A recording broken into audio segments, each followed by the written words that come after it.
خصوصاً علی افضلہم وخاتم النبیین محمد الامین وعلی آلہ وصحبہ اجمعین اما بعد فاعوذ باللہ من الشیطان الرجیم بسم اللہ الرحمن الرحیم۔ سورہ بقرہ کے ترجمے اور مختصر تشریح کے اختتام کے بعد اب ہمیں مکی اور مدنی صورتوں کے اس پہلے گروپ میں جو دو جوڑے مدنی صورتوں کے ہیں ان میں سے پہلے جوڑے کی دوسری صورت کا مطالعہ کرنا ہے۔ یہ سورہ آل عمران ہے۔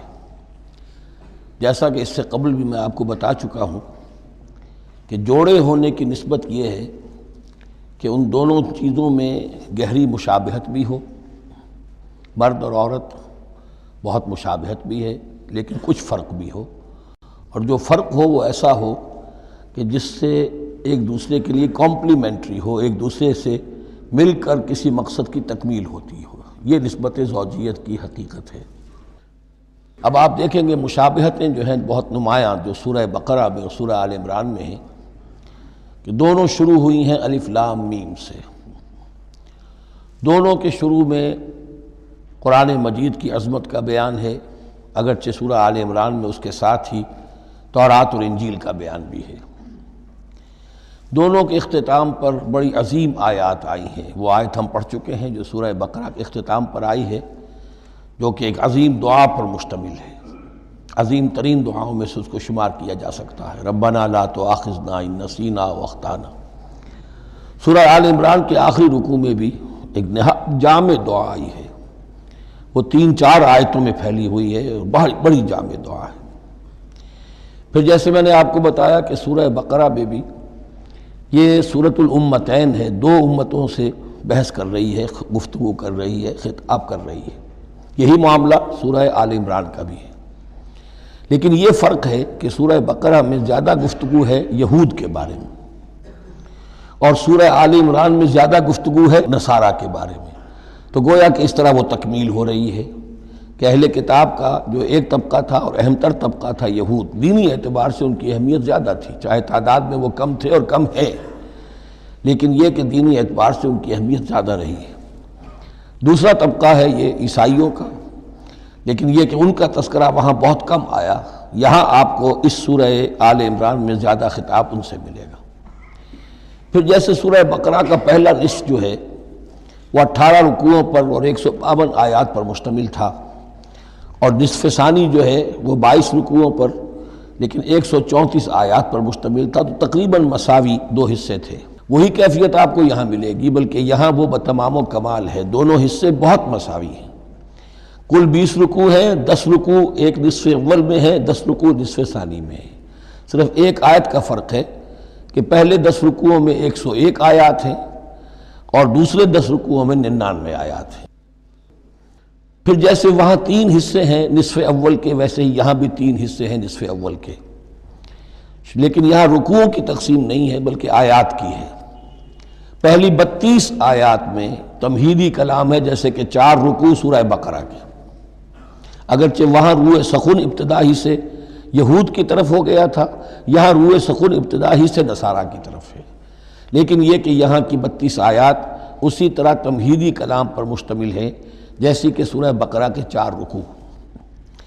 پھر یہاں 31 آیات براہ راست خطاب ہے نصارہ سے، خاص طور پر حضرت عیسیٰ علیہ السلام کی ولادت کن حالات میں ہوئی، کیا ان کا مقام اور مرتبہ تھا، کیا ان کی اصل حیثیت تھی، پھر یہ کہ ان کے ساتھ کیا معاملہ ہوا۔ یہ حصہ نازل بھی ہوا ہے سن 9 ہجری میں، جو شامل یہاں کر دیا گیا ہے، حالانکہ اس سورہ مبارکہ کا اکثر و بیشتر حصہ جو ہے وہ سن 3 ہجری میں غزوہ احد کے بعد نازل ہوا ہے، لیکن یہ کہ یہ حصہ جو ہے 31 آیات پر مشتمل نازل ہوا سن 9 ہجری میں۔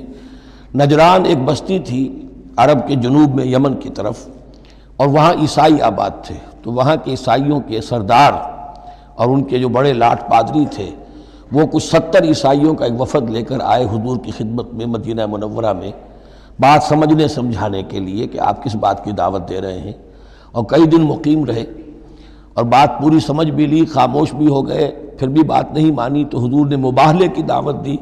اس چیلنج کو قبول کیے بغیر وہاں سے چلے گئے، لیکن یہ کہ بہرحال انہوں نے جو ترتیب جس شدت کے ساتھ ہونی چاہیے تھی ان کی طرف سے وہ بھی نہیں کی، یہ شرافت کا انہوں نے مظاہرہ کیا۔ بہرحال یہ 9 رکوع، یہ جو 31 آیات ہیں سن 9 میں نازل ہوئیں۔ یہی نوٹ کر لیجئے کہ سورہ بقرہ کی بھی ایک بات میں بتانے سے میں بھول گیا اس وقت، کہ یہ جو سود سے متعلق احکام ہیں، جو رکوع ہے، جو 38واں رکوع ہے سورہ بقرہ، یہ بھی تقریباً سن 9 میں نازل ہوا ہے۔ گویا کہ وہ مشابہت بھی موجود ہے کہ اگرچہ سورہ بقرہ کا اکثر و بیشتر حصہ غزوہ بدر سے قبل نازل ہوا، لیکن اس میں بھی کچھ آیات وہ ہیں جو سن 9 ہجری میں نازل ہوئی ہیں اور سود کے بارے میں آخری حکم ہے۔ اسی طریقے سے یہاں جو یہ نجران کے عیسائیوں سے خطاب کے لیے جو آیات نازل فرمائی گئیں، یہ سن 9 میں نازل کی گئیں، لیکن شامل ہے سورہ آل عمران میں، کہ جس کا اکثر و بیشتر حصہ سن 3 ہجری میں غزوہ احد کے بعد نازل ہوا ہے۔ پھر جیسے سورہ بقرہ کے نصف اول کا جو آخری تیسرا حصہ تھا، وہ 15واں، 16واں، 17واں، 18واں رکوع، اس میں یہ کہ حضرت ابراہیم کا ذکر تھا، خانہ کعبہ کا ذکر تھا، اسی طریقے سے وہی بات یہاں ملے گی آپ کو۔ اور یہاں اب اہل کتاب کو دعوت دی گئی ہے اسی انداز میں جیسے کہ وہاں 16ویں رکوع میں سورہ بقرہ کے دی گئی ہے۔ یہ تیسرا حصہ جو ہے نصف اول کا، یہ 38 آیات پر مشتمل ہے، بہت جامع آیات ہیں، بہت اہم آیات ہیں۔ اس کے بعد نصف ثانی شروع ہو جاتا ہے جس میں کہ یا ایھا الذین آمنوا، جیسے 19ویں رکوع سے شروع ہوا سورہ بقرہ میں، یا ایھا الذین آمنوا استعینوا بالصبر والصلاۃ ان اللہ مع الصابرین، یہاں اب یہ 11واں رکوع جو ہے وہ شروع ہوگا، یا ایھا الذین آمنوا اتقوا اللہ حق تقاتہ ولا تموتن الا وانتم مسلمون۔ یہ جو نصف ثانی کے 10 رکوع ہیں، ان کی تقسیم یہاں پر عمودی ہے، افقی نہیں ہے۔ پھر تقسیم کر سکتے ہیں، پہلے 2 رکوعوں میں زیادہ خطاب مسلمانوں سے ہے، اور پھر اگرچہ روئے سخن جو ہے پھر اہل کتاب کی طرف بھی ہے۔ پھر 6 رکوع مسلسل ہیں غزوہ احد کے حالات پر مشتمل، جو مسائل سامنے آئے ان پر تبصرہ، جو مسلمانوں سے غلطیاں ہوئیں ان پر گرفت، آئندہ کے لیے ہدایات۔ تو یہ پورے 60 آیات ہیں تقریباً، اور 6 رکوعوں پر پھیلی ہوئی ہیں۔ یہ سب کے سب یوں سمجھیے کہ قرآن مجید کا ایک مستقل باب ہے، چیپٹر ہے غزوہ احد، اس کا عنوان ہو سکتا ہے، لیکن قرآن میں اس طرح سے چیپٹر بنائے نہیں گئے ہیں، بلکہ یہ صورتیں ہیں کہ جو میں نے جیسا کہ ابتدا میں عرض کیا تھا تعارف قرآن کے ضمن میں، کہ یہ مجموعہ خطبات الہیہ ہے، ایک خطبہ نازل ہو رہا ہے اور اس کے اندر جو مضامین آ رہے ہیں، لیکن ان میں ربط اور ترتیب ہے۔ اس ربط اور ترتیب پر توجہ اب تک کم ہوئی ہے، لیکن اب اس دور میں قرآن حکیم کے علم و معرفت کا یہ پہلو بھی اب زیادہ نمایاں ہوا ہے کہ اس میں بڑا نظم ہے، نظام القرآن، اس کے اندر تنظیم ہے، اس میں آیات کا آپس میں ربط ہے، سورتوں کا سورتوں سے ربط ہے، اور ایسے ہی یہ جو ہے الٹپ کلام نہیں ہے۔ پھر آخری 2 رکوع، وہ ان میں سے ایک تو جو ہے آخری رکوع وہ تو بہت ہی جامع ہے، اور اس میں وہ عظیم دعا بھی آئی ہے، اور فلسفہ ایمان کے بارے میں اہم ترین بحث ہے کہ جو اس مقام پر آئی ہے۔ اور اس طریقے سے، اور جو اس سے پہلے کا رکوع ہے 19واں رکوع، وہ بھی در حقیقت کنکلوڈنگ جس کو کہا جاتا ہے، سم اپ کرتے ہوئے پوری سورہ مبارکہ کے مضامین کو، بڑے جامع مضامین پر مشتمل ہے۔ تو اس طرح آپ دیکھیں گے، اور جگہ جگہ آپ دیکھیں گے کہ بعض اوقات تو الفاظ وہی آ رہے ہیں، وہی انداز ہے۔ وہاں بھی کہا گیا تھا مسلمانوں تم کہو ہم ایمان رکھتے ہیں اللہ پر اور جو کچھ ہم پر نازل کیا گیا، اور جو کچھ ابراہیم پر اور اسحاق پر، وہی آپ کو آیات یہاں بھی ملیں گی۔ حضرت ابراہیم کا ذکر وہاں ہے، یہاں بھی ملے گا۔ یہود پر ضربت علیہم الذلۃ والمسکنہ والی آیت وہ یہاں بھی آئے گی۔ ذرا ترتیب کا فرق ہے، یہ متشابہ کہلاتے ہیں، قرآن مجید میں متشابہ، اور یہ حفاظ کے لیے مشکل ترین مقام ہوتے ہیں کہ تیزی میں روانی میں وہ اس سے مشابہ جو مقام ہے وہ ادھر منتقل ہو جاتے ہیں۔ لیکن مضامین کے اندر آپ کو اتنی گہری مناسبت نظر آئے گی کہ جس کو میں نے تشبیہ دی ہے زوجیت، کہ ظاہر بات ہے کہ ہر حیوان کا جوڑا جو ہوتا ہے وہ یوں سمجھیے کہ 90% تو ایک دوسرے سے مشابہ ہوں گے، لیکن یہ کہ ان میں 5-10% کا فرق بھی ہوگا، اور وہ فرق بھی ایسا ہوگا کہ جو دونوں کے جمع ہونے سے کوئی نیا مقصد پیدا ہو رہا ہے۔ اس سورہ مبارکہ کا، سورہ آل عمران کا، یہ اور یاد کر لیجئے کہ میں نے آپ کو بتایا تھا کہ نبی اکرم صلی اللہ علیہ وسلم نے ان دونوں صورتوں کو ایک نام دیا ہے۔ جیسے آخری جو 2 صورتیں ہیں قرآن مجید کی، ان کو ایک نام دیا گیا معوذتین، قل اعوذ برب الفلق، قل اعوذ برب الناس۔ ان دونوں صورتوں کو ایک نام دیا گیا الزہراوین، دو نہایت تابناک اور روشن صورتیں۔ تو یہ اس میں تمہیدی کلام میں بس اسی پر اکتفا کر کے اب ہم آگے مطالعہ شروع کرتے ہیں۔ اعوذ باللہ من الشیطان الرجیم، بسم اللہ الرحمن الرحیم۔ الف لام میم، اللہ لا الہ الا هو الحی القیوم، نزل علیک الکتاب بالحق مصدقا لما بین یدیہ وانزل التوراۃ والانجیل من قبل هدى للناس وانزل الفرقان ان الذین کفروا بآیات اللہ لهم عذاب شدید واللہ عزیز ذو انتقام۔ صدق اللہ العظیم۔ رب اشرح لی صدری ویسر لی امری واحلل عقدۃ من لسانی یفقہوا قولی۔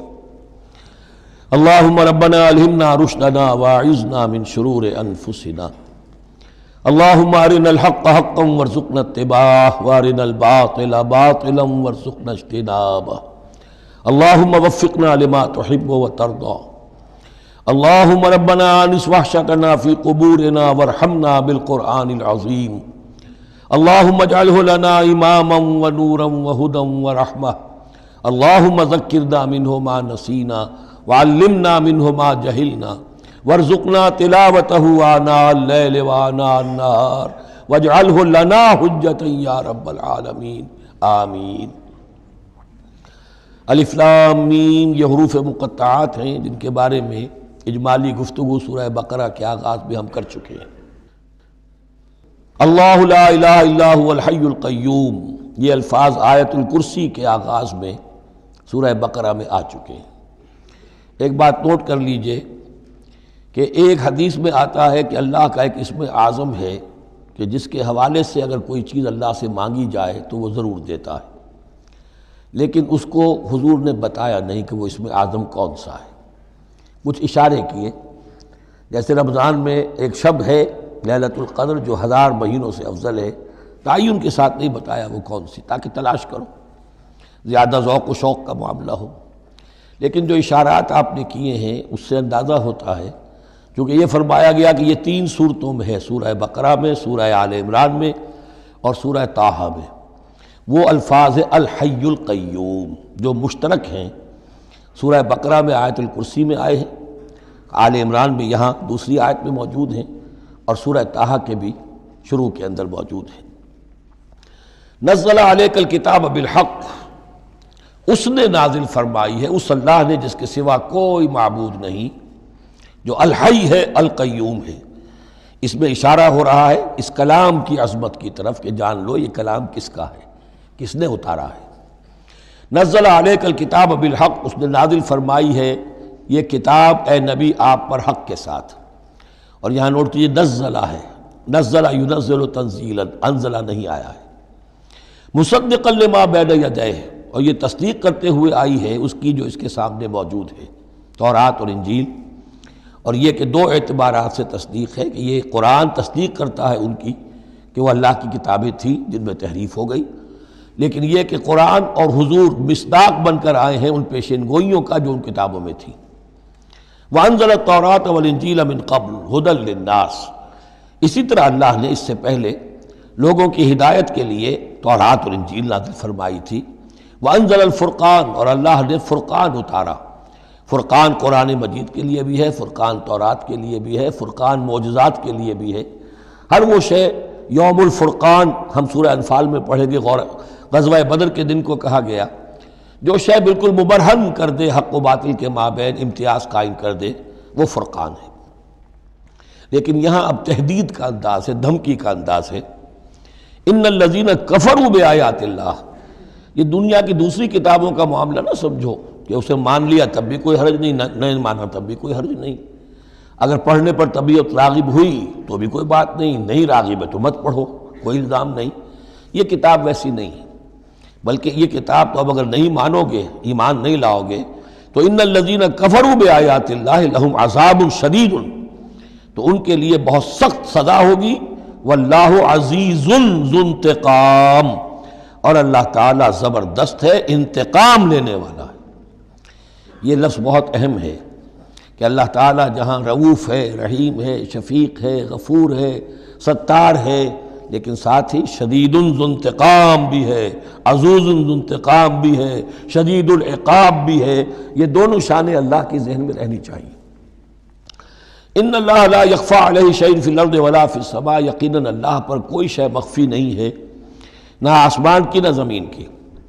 هو الذی یصورکم فی الارحام کیف یشاء، پہلی چیز اللہ کے علم سے متعلق تھی، اور یہ اللہ کی قدرت سے متعلق ہے۔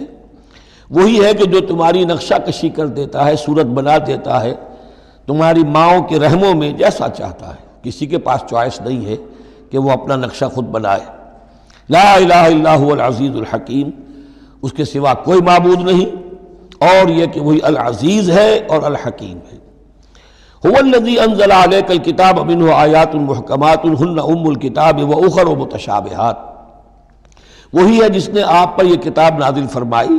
کسی کسی جگہ انزلہ کا لفظ بھی آ جاتا ہے، اور یہ ہوتا ہے ردم کے اعتبار سے، کیونکہ قرآن مجید کی اپنی ایک ملکوتی غنا ہے، اس کی ایک موسیقی ہے، ڈیوائن میوزک ہے، تو اس میں جو ردم کے حوالے سے اگر ضرورت ہو تو یہ الفاظ ایک دوسرے کی جگہ آ جائیں گے۔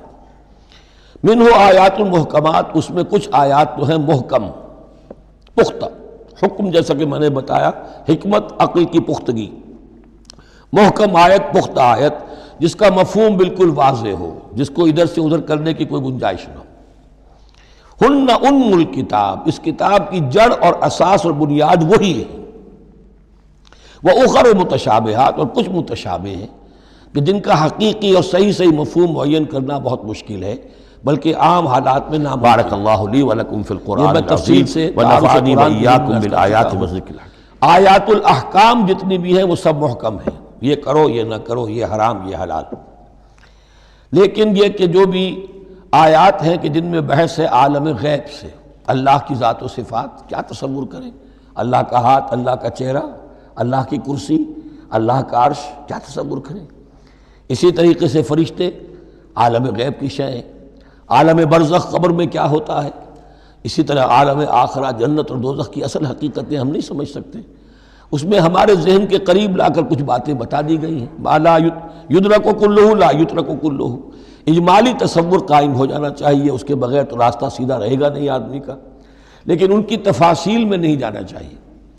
تو دوسرے درجے میں نے آپ کو بتایا تھا کہ کچھ فزیکل فینومینا بھی، یہ بھی ایک وقت تک رہے ہیں آیات متشابہات میں سے، لیکن رفتہ رفتہ جیسے یہ سائنس کا علم بڑھتا چلا جا رہا ہے، ان میں سے بہت سی چیزیں اب محکم ہو کر سامنے آ رہی ہیں۔ تو یہ گویا کہ شفٹنگ سینڈز کے مانند ہیں کہ ان میں سے جو چیزیں، بہت سی چیزیں واضح ہو گئیں جو پہلے واضح نہیں تھیں، لیکن اب بھی بعض چیزیں ہیں، جیسے میں نے عرض کیا 7 آسمان سے کیا مراد ہے کہ جو واضح نہیں ہے ہم پر، لیکن ہمارا یقین ہے کہ انشاءاللہ وہ وقت آئے گا کہ انسان سمجھ لے گا کہ ہاں یہی بات صحیح تھی اور یہی تعبیر صحیح تھی۔ هو الذی انزل علیک الکتاب منہ آیات محکمات ہن ام الکتاب، یہ بہت اہم ہے۔ اصل جو ہے جڑ کتاب کی، اس لیے کہ کتاب کے بارے میں عرض کر چکا ہوں کہ وہ ہے مجموعہ احکام۔ کتاب جیسا کہ ہم نے سورہ بقرہ میں دیکھا، جہاں حکم آیا کتب علیکم کتب علیکم کتب علیکم، تو کتاب کی جڑ اور اساس جو ہے وہ وہی ہے۔ وَأُخَرُ مُتَشَابِهَاتٌ فَأَمَّا الَّذِينَ فِي قُلُوبِهِمْ زَيْغٌ، تو وہ لوگ جن کے دلوں میں کجی ہوتی ہے، اب وہ یہ ہے کہ وہ کوئی خاص بات نئی نکالنی ہے تاکہ اپنی ذہانت و فطانت کا جو ہے ڈنکا بجوایا جا سکے، یا کوئی اور فساد پیدا کرنا ہے، کوئی فتنہ پیدا کرنا ہے، ذہن ٹیڑھا ہو چکا ہے، اب اس ٹیڑھے ذہن کے لیے کوئی دلیل چاہیے قرآن سے، اب وہ متشابہات کے چکر میں لگیں گے، ان کے پیچھے پڑیں گے کہ کسی کے مفہوم کو میں اپنے من پسند مفہوم کی طرف موڑ سکوں۔ فَأَمَّا الَّذِينَ فِي قُلُوبِهِمْ زَيْغٌ فَيَتَّبِعُونَ مَا تَشَابَهَ مِنْهُ، تو وہ لوگ کہ جن کے دلوں میں کجی ہے وہ پیچھے لگتے ہیں ان کے کہ جو متشابہ ہیں، ان میں سے ابتغاء الفتنۃ، یا تو فتنہ اٹھانا چاہتے ہیں فتنے کی تلاش میں، وابتغاء تاویلہ، اور تلاش کرنے کے لیے کہ اس کی اصل حقیقت، اصل منشا، اصل مراد کیا ہے۔ یعنی یہ بھی ہو سکتا ہے کسی کا علمی ذوق ہی ایسا ہو جائے، اور یہ بھی ہو سکتا ہے کہ ایک شخص کی فطرت میں کجی ہو۔ وَمَا يَعْلَمُ تَأْوِيلَهُ إِلَّا اللَّهُ، حالانکہ ان کا حقیقی مفہوم اللہ کے سوا کوئی نہیں جانتا۔ وَالرَّاسِخُونَ فِي الْعِلْمِ يَقُولُونَ، اور جو لوگ علم میں راسخ ہیں، پختہ ہیں، جن کی جڑیں گہری ہو چکی ہیں علم میں، وہ کیا کہتے ہیں؟ یقولون آمنا بہ کل من عند ربنا، ہم ایمان لائے اس کتاب پر، قرآن پر، یہ کل کا کل ہمارے رب کی طرف سے ہے۔ جو بات صاف سمجھ میں آ گئی ہے اس پر عمل کریں گے، جو بات پوری طرح سمجھ میں نہیں آ رہی ہے انتظار کریں گے، لیکن یہ اجمالی یقین رکھیں گے کہ یہ ہے اللہ کی کتاب۔ آمنا بہ کل من عند ربنا وما یذکر الا اولو الالباب، لیکن یہ صحیح روش اور یہ نصیحت نہیں حاصل کر سکتے مگر وہی کہ جو ہوش مند ہیں، عقل مند ہیں۔ اور سب سے بڑی ہوش مندی یہ ہے کہ انسان اپنی عقل کی لیمیٹیشنز کو جان لے، میری عقل کی حدود کیا ہیں، عقل کہاں تک جا سکتی ہے۔ اگر انسان اپنی عقل کی حدود کو نہیں جانتا تو وہ پھر اولو الالباب میں سے نہیں ہے۔ عقل بڑی شے ہے لیکن یہ کہ اس کی حدود ہیں، ایک حد سے آگے یہ عقل تجاوز نہیں کر سکتی۔ گزر جا عقل سے آگے کہ یہ نور چراغ راہ ہے، منزل نہیں ہے۔ منزل تک پہنچانے والی شے جو ہے وہ عقل نہیں ہے، وہ قلب پہنچائے گا، لیکن یہ کہ بہرحال عقل ایک روشنی دیتی ہے، حقیقت کی طرف اشارے کرتی ہے۔ ربنا لا تزغ قلوبنا بعد اذ ہدیتنا، اور ان کا یہ قول ہوتا ہے اولو الالباب کا، اے رب ہمارے دلوں کو کج نہ ہونے دیجو اس کے بعد کہ تو نے ہمیں ہدایت دے دی ہے۔ وہب لنا من لدنک رحمہ، اور ہمیں تو خاص اپنے خزانہ فضل سے رحمت عطا فرما، انک انت الوہاب، یقیناً تو ہی سب کچھ دینے والا ہے، تیری ہی بارگاہ سے ملے گا۔ ربنا انک جامع الناس لیوم لا ریب فیہ، اے رب ہمارے یقیناً تو جمع کرنے والا ہے لوگوں کو اس دن جس دن میں کوئی شک نہیں ہے، قیامت کا دن، یوم القیامہ۔ ان اللہ لا یخلف المیعاد، یقیناً اللہ تعالی اس وعدے کے خلاف نہیں کرے گا، اپنے وعدے کی خلاف ورزی نہیں کرتا، لہذا جو اس نے بتایا ہے کہ وہ دن آئے گا وہ آ کر رہے گا۔ ان الذین کفروا لن تغنی عنہم اموالہم ولا اولادہم من اللہ شیئا، اب یہ ذرا تحدی کا انداز ہے، چیلنج کا انداز ہے۔ زمانہ نزول کے اعتبار سے آپ نے نوٹ کر لیا کہ یہ سن 3 میں نازل ہو رہی ہے سورہ مبارکہ غزوہ احد کے بعد، لیکن یہ کہ یہ رکوع جو ہے اس کے بارے میں گمان غالب ہے کہ یہ غزوہ بدر کے بعد نازل ہوئی ہے۔ غزوہ بدر جو ہے اس میں ایک طرف مسلمانوں کو بڑی زبردست فتح حاصل ہوئی تھی تو مسلمانوں کا مورال بہت بلند تھا، لیکن ایسی روایات بھی ملتی ہیں کہ جب مسلمان بدر سے کامیاب ہو کر، غازی بن کر، فتح یاب ہو کر واپس آئے تو جو یہودی قبیلے تھے مدینے کے، ان میں سے بعض لوگوں نے کہا کہ مسلمانوں اتنا نہ اتراؤ، یہ کچھ قریش کے ناتجربہ کار چھوکرے تھے جن سے تمہارا مقابلہ پیش آیا ہے، اگر ہم سے کبھی بات اس کا مقابلہ پیش آیا تو معلوم ہوگا، تب دن میں تارے نظر آئیں گے وغیرہ وغیرہ۔ تو اس پس منظر میں یہ الفاظ کہے جا رہے ہیں کہ نہیں، تمام کفار اسی طریقے سے آخر کار زیر ہوں گے اور اللہ کے دین کو غالب ہونا ہے، واللہ غالب علی امرہ ولکن اکثر الناس لا یعلمون۔ ان الذین کفروا لن تغنی عنہم اموالہم ولا اولادہم من اللہ شیئا، یقیناً جن لوگوں نے کفر کی روش اختیار کی ہرگز نہ بچا سکیں گے انہیں، نہ ان کے مال نہ ان کی اولاد اللہ سے کچھ بھی۔ وَأُولَٰئِكَ هُمْ وَقُودُ النَّارِ، اور وہ تو سب کے سب آگ کا ایندھن بنیں گے۔ کداب آل فرعون، تمہاری تو حیثیت ہی کیا ہے، چپندی کا شوربہ۔